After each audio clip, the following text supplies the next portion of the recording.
Good afternoon, everyone. Welcome to the first lecture of the 2025-26 academic year. And we are joined today by Katie Fitzhugh from Repurpose Savannah, who is our Due to Lecture series event for the fall semester. Katie has, originally from Montana, has two bachelor's degrees, one in anthropology and the other in colonial American history. She also has a master's in architectural history from the Savannah College of Art and Design. Besides her role in Repurpose Savannah as Director of Deconstruction at Repurpose Savannah, she is also an adjunct instructor at Savannah Technical College, where she teaches carpentry and roofing for the historic preservation program there. She's going to talk a whole lot more about herself, and you did not come here to hear me talk. So I am going to turn over the mic to Katie. So please welcome her. Hi, everyone. I turned it on. Can you all? Oh, there it is. Hi, everybody. How are you? Happy 5 o'clock, and you're still here. Thank you for being here. All right, first and foremost, obviously, thank you so much to the School of Architecture for hosting me. I'm thrilled to come visit Notre Dame and see what great things Indiana has to offer. And thank you, Dr. Hartley, for hosting me and keeping me on schedule, maybe? But I'm here now. So, like they said, my name is Katie. I did grow up in Montana and Washington State. I do like to make sure you all know that because that's where my heart is. Also, my experience out there restoring historic structures is what got me where I am today. That's where I learned all of my hands-on education. I restored historic homes with both of my parents, and my dad made sure that I could use every tool just as well as he could. I lost my remote. Okay. Brock. It's every time. Okay. Sorry. Will it work? Oh, it was.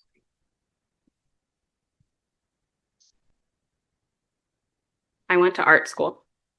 Okay, so I am the Director of Deconstruction at Repurpose Savannah, and I don't know how many of you are familiar with Repurpose Savannah, but we are a 501c3 nonprofit. So we're an all-female plus crew. You don't see that very often. It's fantastic. I have 8 people on my staff, and we all work very well together. A little bit about Repurpose. Our mission, we like to say, is a 3-leaf clover. We advocate for training women in non-traditional vocations. We also make sure that everybody knows that deconstruction is a sustainable alternative to traditional demolition. In 2023, Repurpose Savannah did keep 475 tons of historic materials out of our landfills, which is a feat, let me tell you. It comes out of all of our bodies. Deconstruction is absolutely a form of historic preservation, and that is a soapbox that I will never get off. So one of the things that I like is that it brings us back to what was. Deconstruction does offer a surgical aspect to it, so we can remove different additions and subsequently unearth what people have previously covered. So I have a few examples just because I can tell you what deconstruction is, but I think it's easier to visualize it if you can literally see what we do. So this is a porch in southern Alabama. It had been encased and was then a sitting room. As we deconstructed it, we did find all of these beautifully turned columns. This is a photo. This is a sign in Savannah, Georgia. They had covered it up twice. I think some of you in the audience got to see the larger structure in one of our courses today. I'm pretty sure Gina did, wherever you are. All right, but one of the things that I really like is, like I said, unearthing what was. The city of Savannah was actually so thrilled that we had rediscovered these signs, and they are going to produce them as postcards for visitors to our beautiful hostess city. But now I guess we should get to it. So, what is the point? Building with circularity in mind. First, I really hope you all appreciated this pun because circles don't have points. And I thought that was clever, right? Thanks for your laughs. All right. How old do you all think traditional demolition is as an industry? Throw me a number. Seth. How old do you think it is? How long has traditional demolition with a bulldozer been around?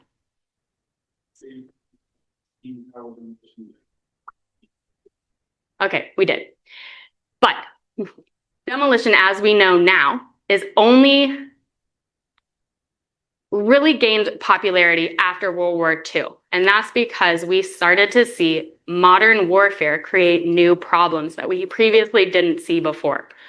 So we have cities that have been decimated and flattened. And unfortunately, we needed the ability to move these materials out of the way so that the people in these communities could get back to a new normal or redevelop their cities and bring back their structures. So bulldozers. Caterpillar started producing bulldozers. General Eisenhower himself promoted bulldozers and said that without them, the Americans wouldn't have been as successful as they were in the European theater. I mention this because traditional demolition is a wild ride, and it's only about 80 years old, right? Before that, people were deconstructing and reusing their materials. So I do have a video for all of you, and it was produced by the City of San Antonio, the Office of Historical Preservation, who passed a deconstruction ordinance in 2022. And this ordinance mandated that historic structures that were 1945 and older could not be demolished. You had to deconstruct it. However, the way that they went about this was brilliant. You know, supply and demand, we've all heard that. Well, they were going to demand that these structures were deconstructed. However, who was going to do it? You have to make sure that you're going to supply the people with the companies and the trained contractors who could deconstruct the structures that they were now mandating be deconstructed. So when they did, they produced this video, and it's 2 minutes and 30 seconds about deconstruction and what it can do for your local community. And I thought you would all like to see it. And I hope I'm not off base. So we're going to watch it. This is the story of two homes. They both provide their family shelter and places to make memories. But in time, some may think the lives of these homes are over. The first house gets demolished.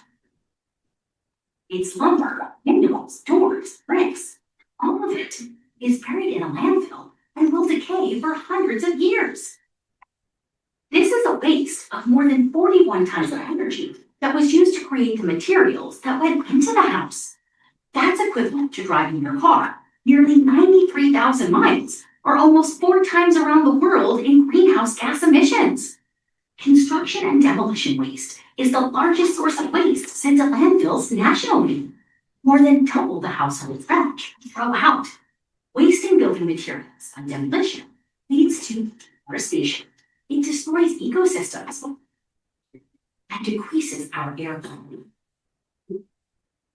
In the past decade, demolition of homes in San Antonio has created over 169,000 tons of waste. That's equivalent to over 100,000 hippos. But it doesn't have to be this way. Remember the other house? It's on the path for deconstruction, meaning its building materials will be taken apart and reused. Like an organ donor, this home's parts will give new life to other buildings. Its bricks and lumber were used as affordable alternatives to repair a home. Its windows were installed in a bakery. Its beautiful old wood is now the flooring in a trendy new restaurant. And with a fresh coat of paint, its front door is now the top of a family's dining room table. It's estimated that reuse, refurbishment, and upcycling generate about 300 jobs for every 10,000 tons of material, meaning that, on average, deconstruction employs 6 times more people than demolition. Deconstruction produces jobs in manufacturing, retail, and building trades, creating a cycle of reuse for building materials. We can protect the future of our older homes and buildings by using materials from their past. This nurtures a healthy environment, continues the legacy of our city's built heritage, and keeps quality materials out of our landfills.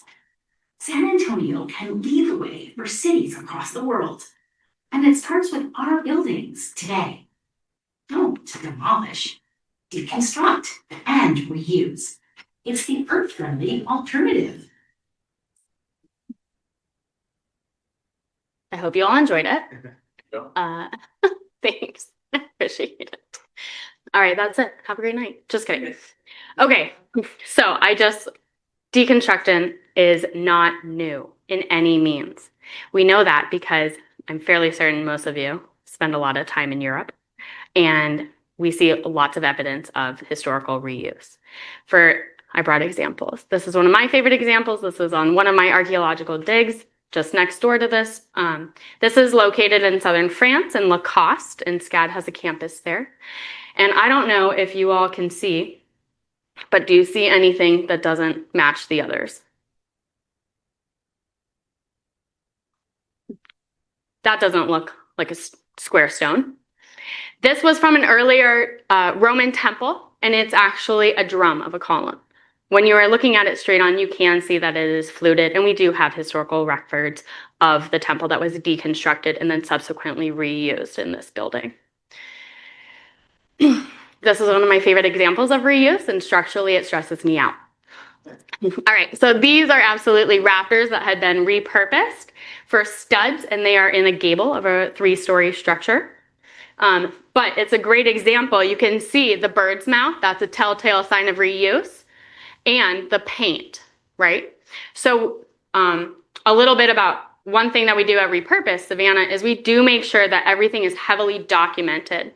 We 3D scan every structure before we deconstruct it, so people like you all, students, professors alike, can go in and you can analyze the historic structure that's no longer a piece of our fabric, right? Even though digitally we're able to still interact with these structures, which is crucial part of research and documentation. We do unfortunately lose the ability to physically interact with the structure because it's no longer there. But we can do our best and make sure that everyone still has access to the information. All right, which leads to a circular business model. I know in that video it briefly went over it, but I brought this because most of you are architects, correct? Or at least studying to be architects. Do we have any interior design? Yes, Lacey.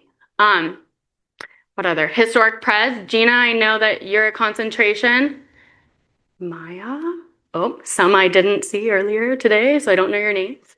All right, so you'll like this. This is you. So once we've harvested the raw materials, one of the aspects that you all can do is sustainably design. Sorry. And with that comes, oh, my bad. Production, distribution, consumption, collection, and waste management.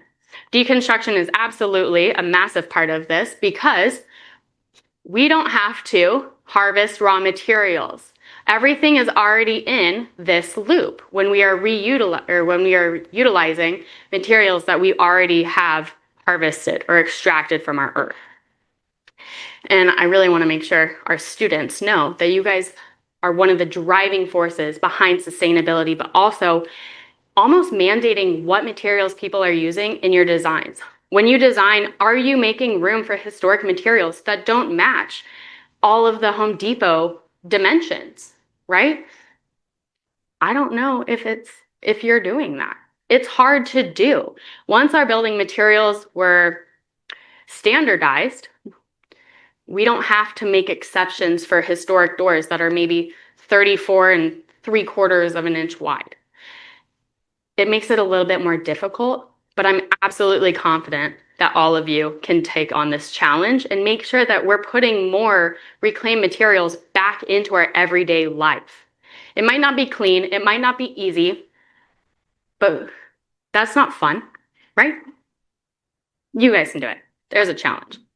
Most of what we see, especially for instance, if you're going to Home Depot, because a lot of these materials that are going to build the structures, the brilliant structures that you put time and effort, and I've seen your beautiful drawings, and I would love to see every single one of them produced so I can walk in them. They're going to be standardized. However, the standardization of our materials is very linear. It's a take, make, dispose model. That's not very cool. Our trees don't like that. So, aim for this guy. All right. I know this is a really Debbie Downer subject of waste, but how many of you walk by demolition projects and think, I wonder how much that dumpster weighs? Have any of you ever thought of that? No?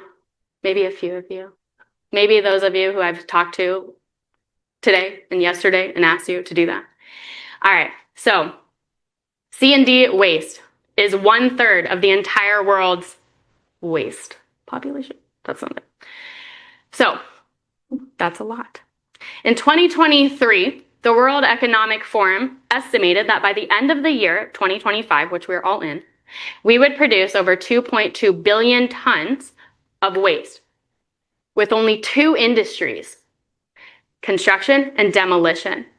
And we just talked that like demolition, the way we know it now, is 80 years old. My grandma is 80 years old. Okay? And the span of like the world, that's not very long, but already that industry is producing, well, is attributing to 1/3 of our world's waste. Okay. I will say that when I read 2.2 billion tons, I had no idea what that would look like. Do you? I don't. And I know what a 30-yard dumpster looks like. That's 4 tons. So I know that that's 8,000 pounds. For those of you who may not know, a ton is 2,000 pounds. So I made it something you would all understand. So I did some math, and I'm not saying I'm bad at math, but I mathed. And I know I told some of you this statistic today. So I found some dimensions from the 1930s, and I used them. I found the volume of a cylinder because that was as close as I thought I could get. And if you're better at math than me, email me the correct answer. So I found the cubic metric number. And rather than reading them all to you, I'll just do this. Oh wait, Brock, you told me that people couldn't see that. Oh well. So I multiplied. I found, like I said, found the volume of this football stadium with a circumference of 800 meters by 14 meters high. And then I had to convert it to the imperial system, right? The metric system was too easy. We had to make it harder. And I was like, dang it. All right, so this was a weird number. I had to do some research to find what a cubic yard of C&D material weighed. Just 1 cubic yard. So I got 417, and I multiplied it by the volume, and we got this 3,844,1,903 to 217 pounds. I took that number and I did divide it by 2,000, which is a ton. That's what we're trying to get. And I discovered that we could, just in case you all wondered, on Saturday when you watched Notre Dame win, you could fill that stadium 1,145 tons with waste produced by 2 industries. Remember that when you're designing your structures. That's a big number. Have you seen your stadium? It's insane. It's huge. I went to the University of Montana. I think it held like 7 cows. 1,145. Let's talk about how maybe we could reduce that. So let's look at building materials. And I know I've been talking about building materials and how we can use them and what they are. And I did bring some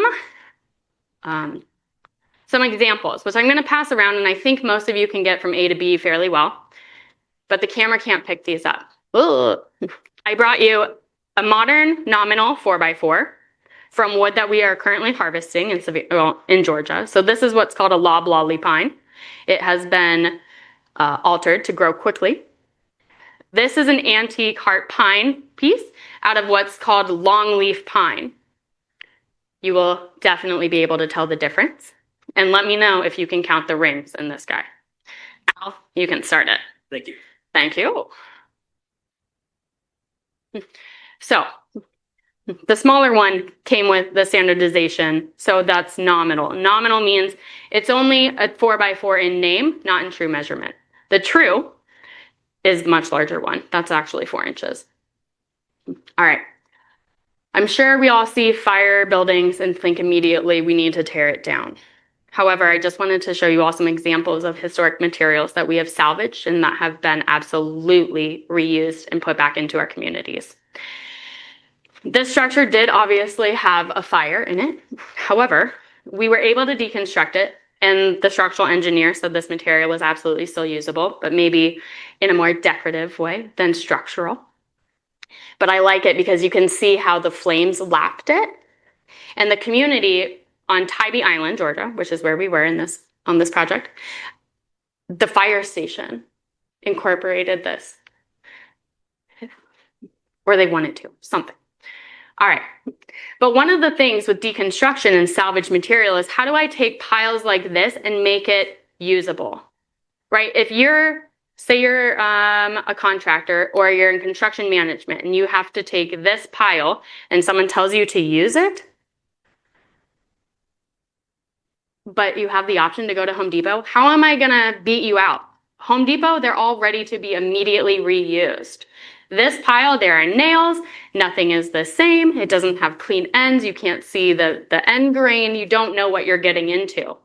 So at Repurpose and in salvage as a whole, we spend a lot of time making things sellable. And unfortunately, it does come down to what you can sell and what you cannot. Because if I can't get you to buy it and reuse it, now I just have a really nicely organized landfill, and I'm paying a lot of money in rent to host it, right? If it doesn't move and it's not being reused, new landfill. And I don't want that. Then I'm just moving piles to move piles. But I don't know if you can see, this is going to be a siding, a Dutch lap siding, and these are 2x6s. Or 2x8s, excuse me. And I want you to know, I think you can all see it, is that really tiny, there are codes. And the codes at Repurpose Savannah refer to the structure that they came out. So not only are we making sure that we're documenting the structures, we're keeping the provenance with all of the materials. So if you buy a 2x6 and put it in your home, you can come to me and be like, hey, Katie, I really love the history of, you can't see, CH. So I know internally that that's the Crest Hill bungalow, and I can provide that history with you immediately in the receipt. So the story travels with all of the materials. Do you know where your lumber came from in Home Depot? Sometimes it doesn't matter, right? I mean, if we're talking about a utility purpose, you don't really need to know where your material comes from. If we're making sure that we are paying homage to our communities and the people who put that time and effort into creating these goods, it's really nice to know. And it just promotes that deconstruction is historic preservation. Okay. All right. I just included this because I thought it was neat. My crew at Repurpose did learn recently how to frame and how to utilize the materials that we are always, promoting. So we deconstructed this last week. We came home and we cleaned up the material, measured it, pulled all the nails, and immediately put it back into reuse. So this will be our decon shed to store all of our tools so we can continue taking care of our community. So I know that we're talking about wood mostly. However, I never want to discredit masonry, especially the amount of work that went into all of the bricks that you see here. We recently deconstructed a 19,000 square foot structure. It was 3 buildings that had just been kind of married together over the past 150 years. And everyone was like, you absolutely cannot deconstruct a masonry structure. Nobody is going to reuse those bricks, which is interesting because bricks have one of the most lateral reuse functions. It's a brick. It was a brick. It's going to go be a brick. Weird, right? A historic 2x8 might be, this was a much larger piece, but a historic 2x8, right? You can't use historic material sometimes that has been previously pierced as structural beams or structural anything, right?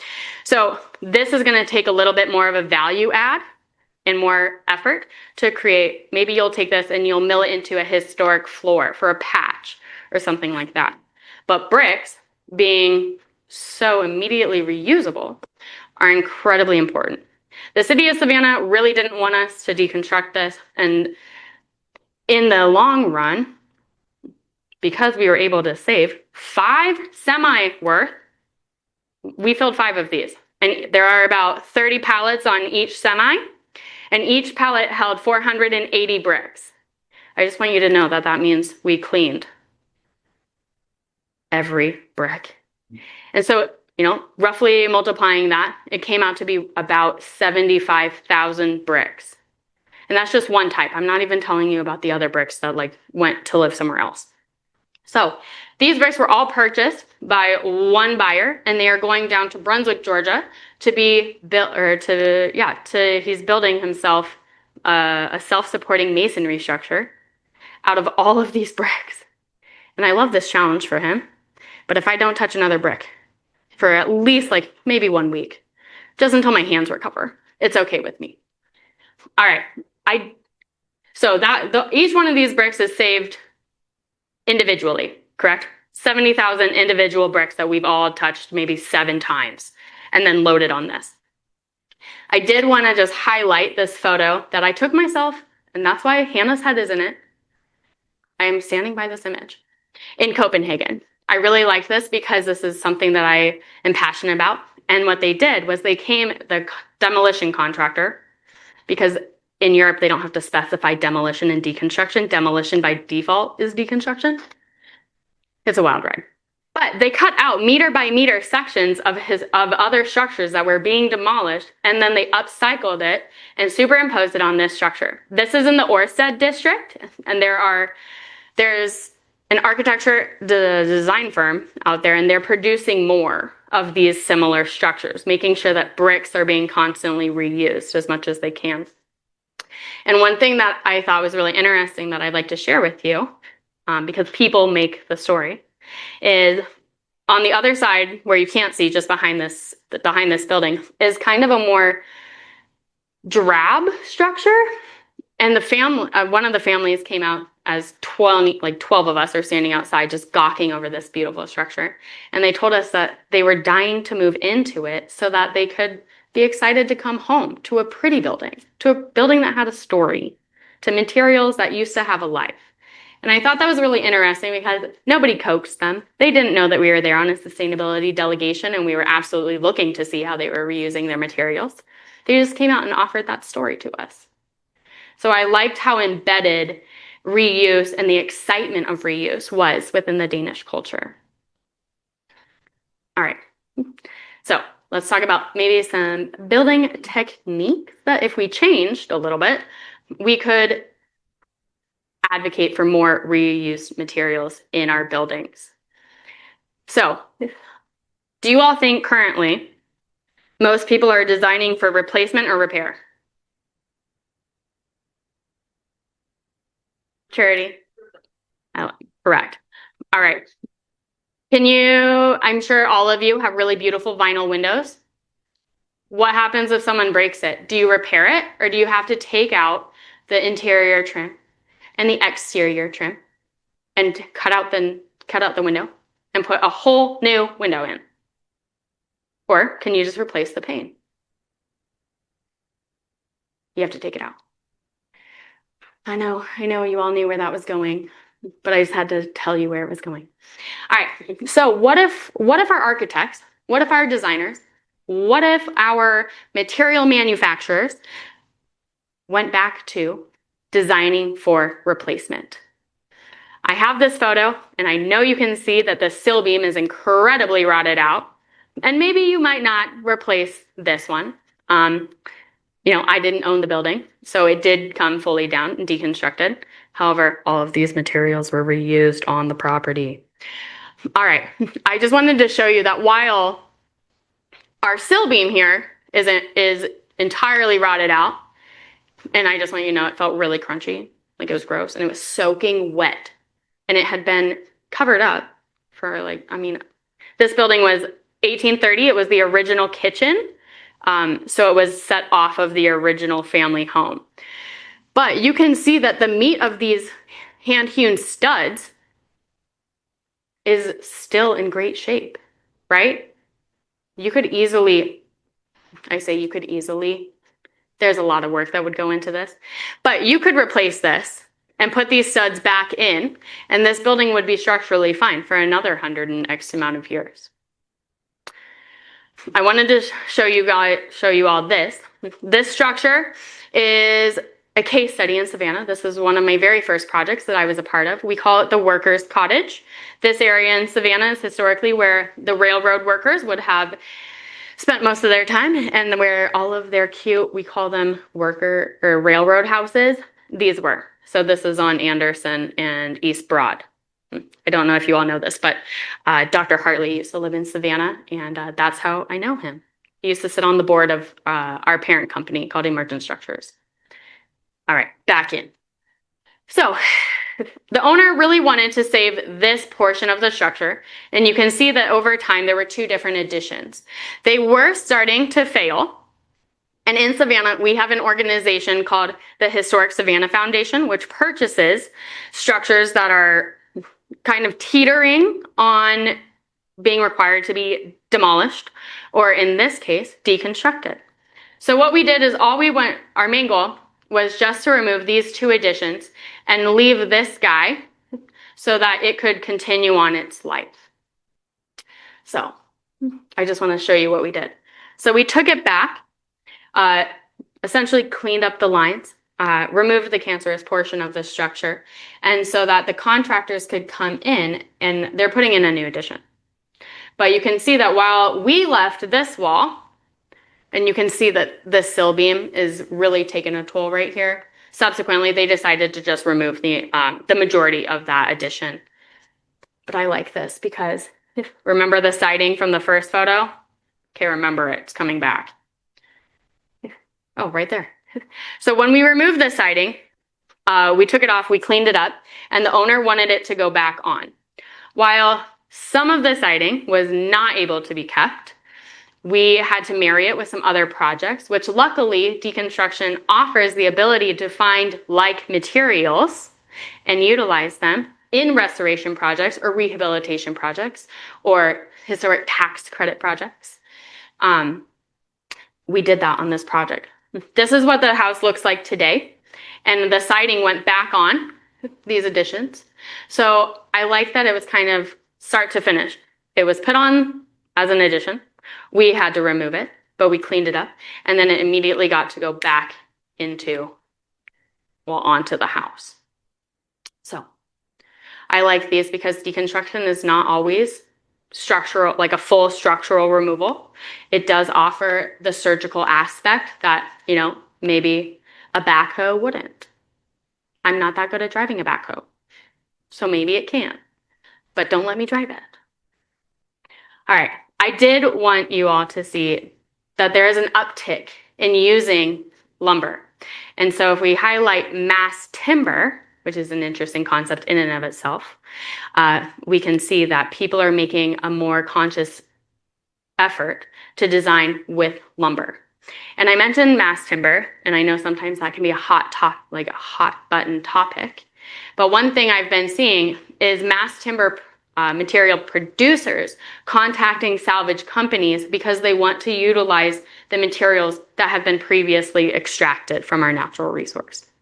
For instance, let's just pretend that somebody called Repurpose Savannah and they said, hey, we want to start producing LVLs for mass timber structures, but we want to use your wood. Sold. Let's use the materials that we already have access to, that our forebears have already put time, effort, money, resources into. Why would we reinvent the wheel if somebody has already done it for us? We don't have to. So, and I don't pretend to be a specialist in mass timber architecture, so don't ever tell someone I said I was. But, I don't even have it. I did want to highlight something really cool that I've discovered at Notre Dame. And Professor Carey over in ID, or Industrial Design, is trying to create, an alternative to traditional MDF. And he's using hay and a soybean glue. And I was amazed. I thought it was the neatest thing because MDF, is sawdust and glue. And if it gets wet, guess what I can't salvage? MDF. If you shoot too many nails through it and I have to pry, guess what I can't salvage? MDF. So if there is a different form that maybe was a little bit more sturdy, which we'll find out because I know you two are working together for the durability aspect of this new man-made hay MDF. Let's call it HDF. I don't know what he's going to call it. But I like that Notre Dame is so advanced that you all are already doing the research for alternative building materials. You guys are too cool for me. I'm thoroughly impressed. But also in building techniques, it's not really a technique, but it's really important to what we do, is training more people who can deconstruct and who can provide the community with reusable materials. Now, I have to say, as a massive caveat, I am not promoting the erasing of historic structures or any structure. And I say historic structure because that's our specialty at Repurpose, so that just is a natural word that I throw in. We need to be salvaging the structures that people are trying to demolish. Now, don't go out here and just tell me we need to deconstruct and salvage every building that you walk by. That's not the point. However, if a building is going to be destroyed and demolished, why would we not make the effort to salvage the materials about? And I don't mean go in and poach out the most lucrative pieces because that's too easy and that's too slimy. That's not what we're trying to do. We're trying to bring honor and respect to these historic structures before we throw them in the landfill because we don't want to throw them in the landfill. So we're going to take them out and salvage them and put them back into our communities and make sure that your neighbor can fix maybe her ailing porch so that she doesn't have a code enforcement infraction, right? Or maybe you have a beautiful Queen Anne Victorian and someone, your dang kid left the bathtub running and it just spilled over and it ruined all of your hard pine floors. Where are you going to find a repair? Home Depot? Okay. Let me know how that goes for you. But if you know where to locate your local salvage companies and people who maybe have materials that will match your 1950 Craftsman bungalow, that's a great resource. So we're not poaching, we are resources for our local communities. So I highlighted this back to San Antonio. We at Repurpose Savannah go out every year and we train demolition and construction contractors in deconstruction. This was my cohort last year. They were all from different backgrounds. However, they were still there for the same purpose, and that was to learn how to salvage the buildings. San Antonio was losing roughly 600 structures a year before this deconstruction ordinance. I'm not exactly sure what the diversion rate is at this point, but I will be back in 2 weeks, so maybe I'll ask them then. All right. This is what you all can do. This is your call to action that every presentation has, right? I want you all to make sure that you're designing with intent. I'm sure it doesn't really matter, you as architect, if you know where your materials are coming from, feel free to ask. Maybe more people need to be asking that, right? So I'm sure you can all read these, but I just learned that you guys have a local resource, and it's South Bend Trade Works. Who's been there? Okay, so take a poll, carpool, go check it out. I'm trying to get over there tomorrow. By the way, I'm trying to go over there tomorrow. Al said he'd take me. Thanks, Al. All right, and then one thing that I think we overlook quite often is the chance to change legislation. Do you have a deconstruction ordinance? No. But can you? Yes. We in Savannah are working towards one right now, which is interesting because Savannah, Georgia does not have a deconstruction ordinance, but it's renowned for its effort in historic preservation. But we're really happy to throw our historic materials in the landfill. Interesting. But things don't change overnight, and they can't change with just one person. So get involved. That's the main thing you can do is you can get involved. You can meet your local council members. You can meet people who are interested in sustainability. I mean, I'm pretty sure you all have a sustainability program or at least a concentration, correct? All right, great. That's a great start right there. Let's talk to those students. Let's see what people are doing. Let's see what is all in your brains that we can extract and show to our local legislators. There we go. But every city is different. And some cities, unfortunately, historic preservation is not at the forefront of their mentality and not at the forefront of their urban fabric. However, I'm pretty sure, it sounds like from what I've seen and what I've heard, South Bend has a pretty robust effort in historic preservation. That was a very subjective statement, evidently, based on the looks on all of your faces. Change it. Let's put more of an effort in historic preservation and bringing back our vital downtowns. Urban sprawl is cool. I mean, that's where Hobby Lobby is, and that's where we can all buy our yarn. But why can't there be a yarn store in a historic bank downtown? Right? There are so many options. We just need to explore them. We need to put time and energy into it. And we really need to make sure that we are working together. Right? That's what I like. Community. It's important. Drives what we do. I have a question about cost. Like overall, is there a cost difference between using partial repurposed materials, entirely none? And if so, how does that work? Because it's also, if you're using the same materials on the same house, it might be lower cost, but have you also observed that people care about the cost, or are there certain people that that's not important to? So what's that whole world like? Yeah, absolutely. So cost is a huge driver of people using and not using historic material, right? So, such a loaded question, and I love it. You can easily go to Home Depot, correct? And they have QR codes. Every single 2x4 is going to be the exact same 2x4, right? So one thing dimensionally, I mean, like if you're going to buy a 2x4, it's going to be a 2x4x8 or a 2x4x16 or a 2x4x12, and every single thing is going to be like that. In the reclamation world, not every single stick is going to be the same dimension.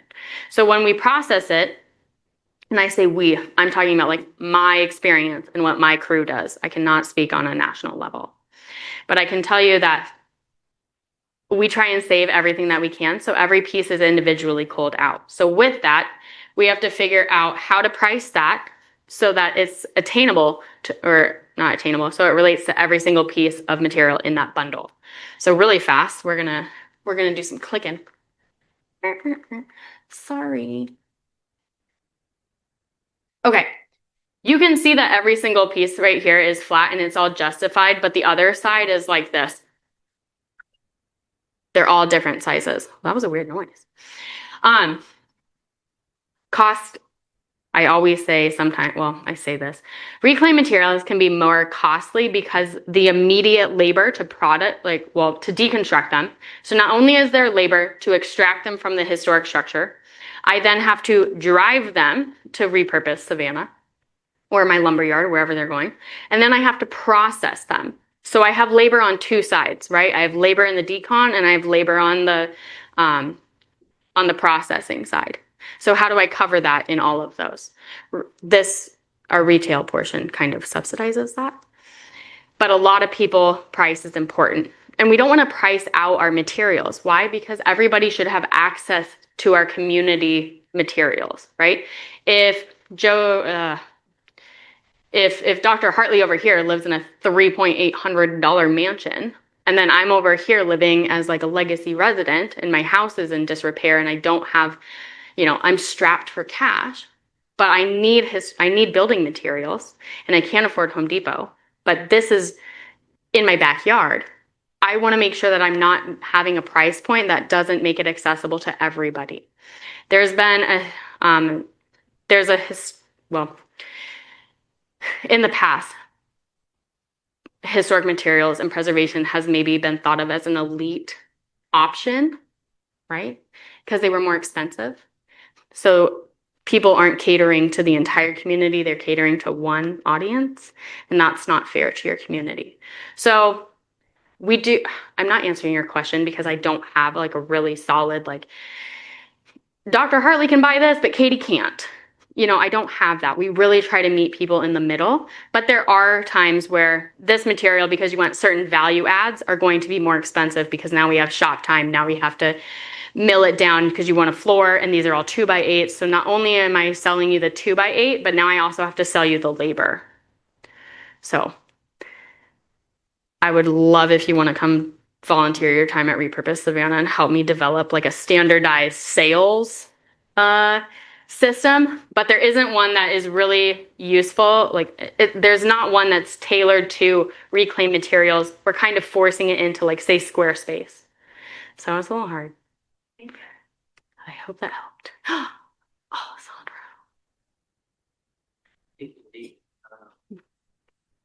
Hey, Katie, I want to ask you a similar question. Oh, great. Yeah. Because I did so good on the last one. So how does deconstruction compare financially to demolition? Because I imagine from what you just said that deconstructing is more expensive than demolishing, but then you make money out of the material. So how is this working for you guys? Yeah, and that's just our business model. I will say that. We have a really small crew, but in the video, but also what we always say is deconstruction is 6 times more expensive. And that's not a real number. We just say that because I have 6 humans that I have to pay, and like demolition has 1 operator and a machine. And if you outright own that machine, then your overhead is significantly lower. My overhead is incredibly high because I have 6 people. I have vehicles. I have to move the materials, and I have subcontractors and things like that.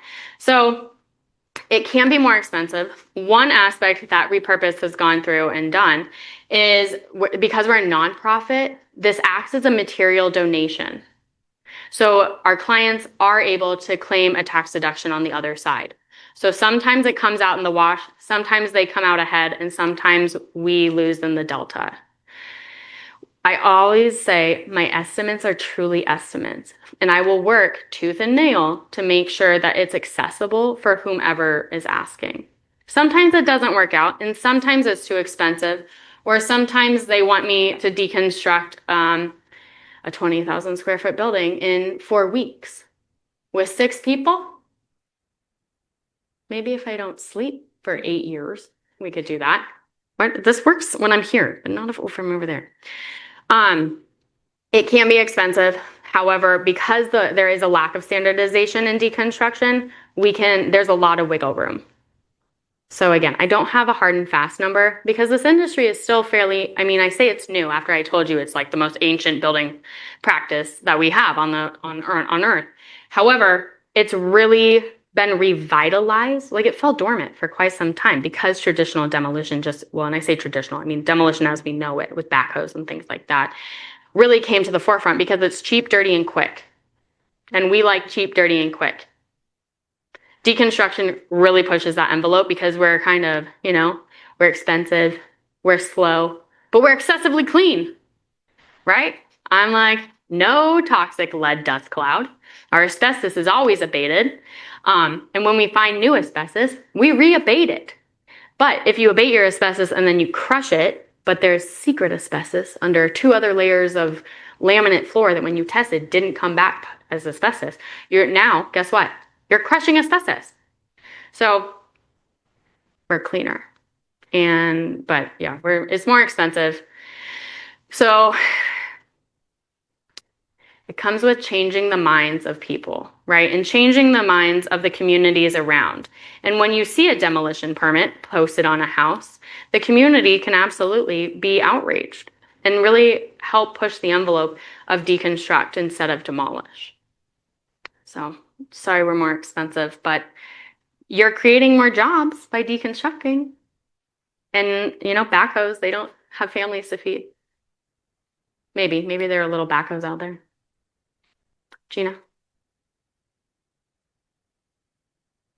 I have a 2-part question. I like it. Number 1, that Dutch lap siding up there, I need it. Right. Right. Will you ship to South Bend? Will you pay for the shipping? All right, And so yes. let's go on to the other question. I'm curious. I want to hear more about the abatement of hazardous materials, especially the lead paint, asbestos. How do you handle? Yeah, absolutely. And if you don't mind, will you all be offended if I sit on this table? Okay. If it'll hold me. Okay. Ugh. So, well, let's say this.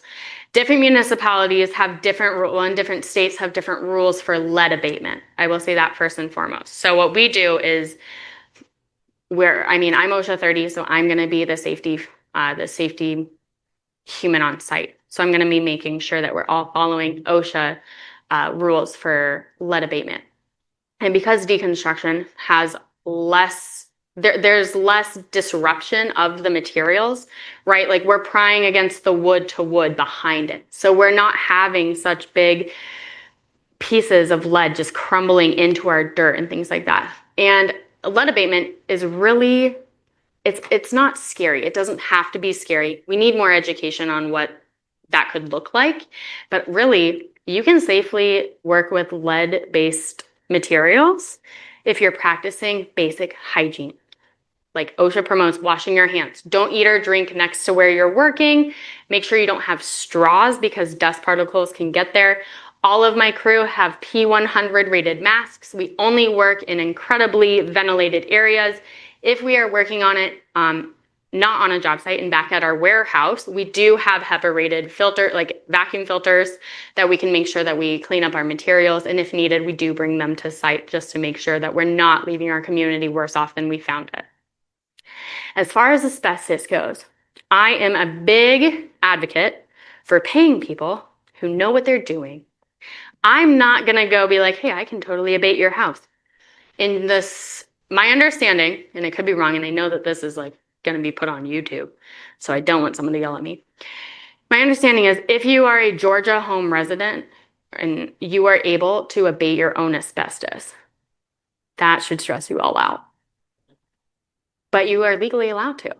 I will not abate your asbestos. However, I work with some really fantastic companies, EAS America, and they're both ES America abatement, one out of Atlanta and one out of Charleston. They both do fantastic jobs. I've never had a problem yet.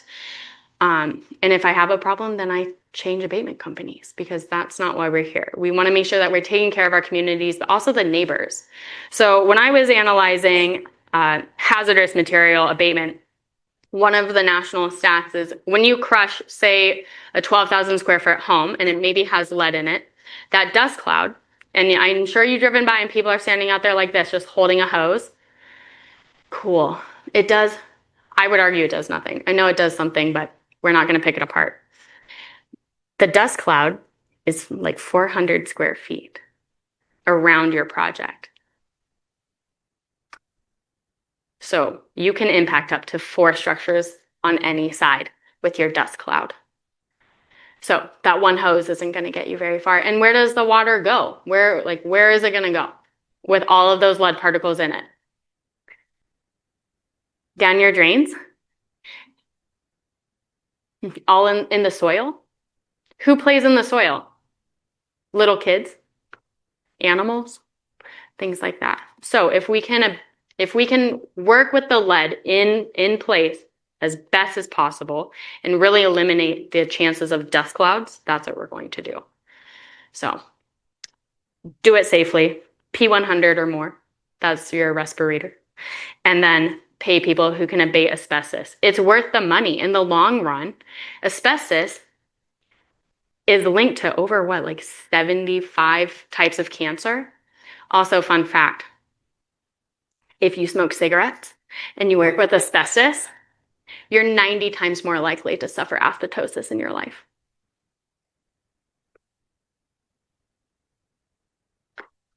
Good question. You didn't like ending on that one? Okay. Fair. Yes. Thank you for those. Thank you for the far-reaching presentation. Appreciate it very much. Thank you. Thank you for coming. And I wanted to say I'm a practicing architect in South Florida, and here as a visiting professor. South Florida is not a very old place. It's actually a very new place by comparison. And but the consciousness exists, and it does not pervade nor define the marketplace. Let's say, call it that, amongst builders or developers or private clients who would want to make something happen, build something. Nevertheless, the opportunity is always there for developing it as a personal project. And I can tell you from my own experience in our own office, we have made opportunities for ourselves to build either fresh, build new, but with, let's say a personalized approach to it, a more thoughtful approach than what could be called the state of the art, generally speaking. And we have also had our chance at dealing with historic buildings, old structures,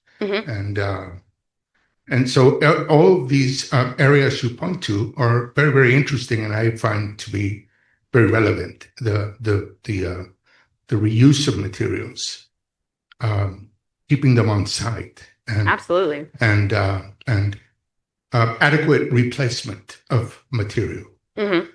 Which we have there in South Florida been able to reach up to just south of the Lake Okeechobee. There is a place called Micanopy that has very, very, very good material suppliers that work to repurpose building parts that have come out, and one can purchase and have deliveries of old growth pine floors and things like this that are hard to find now because the Dade County pine, the local pine, which is very, very resilient, is almost extinct now. So correct. So in any case, so these are all very, very interesting. And the one word of encouragement I would say is that by educating ourselves as architects, we can become positioned to help others who might have the wherewithal to do it, but not the knowledge, So it is indeed a question that reaches far beyond money, and it's about the environment, all these things that you have presented well, and the concerns that we as architects may share. But it's a specialty. It's not, Home Depot is not a specialty shop. Correct. It is quite the opposite. Right. And so one has to search out the specialty shops and the specialty builders, if you will, to be able to engage it and then develop one's own, through experience, develop one's own knowledge, and be able to then, offer it to to individuals who might need the help. Correct. And I would like to say, you're concerned that, one is very specialized and Home Depot is not. I would say currently. Okay.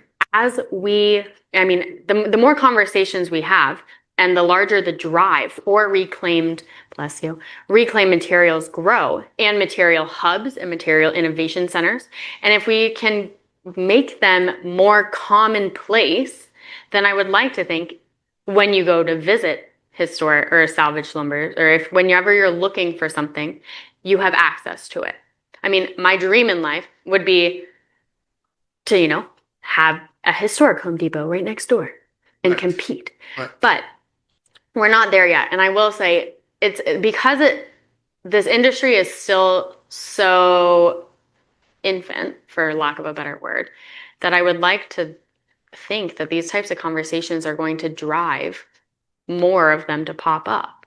I just learned about the one here from Charity and by Al, but I wish I could say that with a flick of my finger we can just magically have them pop up and we can bring back the accessibility to Dade County pine, because from my understanding it is quite resilient and it's hard to find because it's been overforested, it's been overused, and a lot of times similar to American chestnut, right, which is gone, right? I think we all know the lore of the blight of the American chestnut. A lot of where we have access to those are in our historic home. They don't exist in our forests naturally anymore, but they do exist in historic structures that are being demolished. So not only are we losing that resource once, with the blight of the American chestnut, but by throwing away the structure that it resides in, we are now super shooting ourselves in the foot because we've now thrown that material away twice, essentially. So I will say, one of the things that could help drive making our reclamation yards and the deconstruction practice as a whole more commonplace is if architects, you guys, and designers and people who are responsible for our structures fight for it. Your designs, you have the ability to go in and just be like, all right, everything is 16 on center. And I'm not going to fight that. That's code, right? However, can you make exceptions? Can you find historic windows that are the same all across the board? Because I know that one of the hardest things is making modern code fit historic buildings. We're designing and then forcing our historic materials to match, and then when they don't, we give up because it's hard or it's complicated and people don't want to spend the extra time, money, and stress. But what if we're designing for the historic materials? Then you're not forcing them into your design, you're designing with them. Then no one's going to make you redesign. No one's going to make you redesign. Someone will make you redesign. But then you're not fighting to force the materials to fit you. You are fitting what already exists. Very good. Thank you. Of course, anytime. Time for one more question. Yeah, so Hit it, Matthew. my question has to do with like urbanism and community. So is there an example, speaking anecdotally, about a certain material that maybe a community found like particularly like I have in my hometown, like there'll be like a neon sign that was renovated and people love it because like this was a symbol of the community. Like is in your experience, has there been something like that that kind of has been a little bit of a statement piece for not just a particular owner, but a neighborhood? You know what I'm going to say. Have you ever heard of Savannah gray brick? No. Okay, so it's not a neighborhood. It's Savannah. Historically, this brick was produced by one plantation for not a very long period of time. And it's all of the bricks are made out of Savannah River clay. That could be, you might have to fill me in on the facts a little bit. But, so, early in Savannah's founding, right, we're an English colony. And in London, a lot of the historic structures are going to be what? Limestone, but they're large scale stones. Well, they're small, large stones. But in Savannah, for some reason, where you got your bricks was very important to people. And red brick, because you had to have it imported in the early colonial period, red brick was worth more than our purple, discolored, mismatched, like not consistent sized bricks. So people would build these beautiful self-supporting masonry structures downtown. And have you been to Savannah? Yes, I have. Okay, so downtown, like on all the squares, they're like 3-story, beautiful row houses, things like that. But they look like they're large scale stones. They're Savannah grays underneath. So what people would do is they would pay for the cheaper brick, the Savannah grays, the local option, and then they would have master plasterers go in and they would cover it and make it look like they could afford large scale, like stone, like this. It looks like this, but it's plaster, and it covered them up. Now, it's very important to Savannah's culture to remember the people who the enslaved peoples who were producing these bricks on a massive scale. And so people are now showing that their structures are Savannah grays and paying homage to those who came before.